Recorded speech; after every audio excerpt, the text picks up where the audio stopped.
দেশ বিদেশের বাছাই করা খবর নিয়ে সর্বদাই সত্য সন্ধানী এই নিউজ ভারত।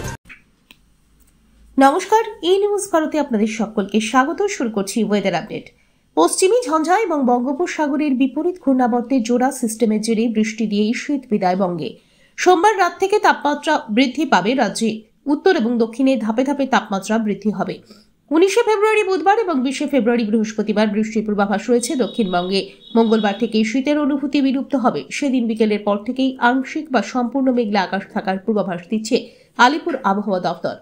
উত্তরবঙ্গেও থাকছে বিক্ষিপ্তভাবে হালকা বৃষ্টির সম্ভাবনা দার্জিলিং এবং কালিম্পং জেলায়। সোম থেকে বুধবারের মধ্যে উত্তরের প্রায় সব জেলায় গড়ে 2 থেকে 3 ডিগ্রি পারদ উত্থান হবে। কলকাতায় বৃষ্টি দিয়ে বিদায় নেবে শীত। মঙ্গলবার খুব সম্ভবত এই মরশুমের শেষ শীতের আমেজ।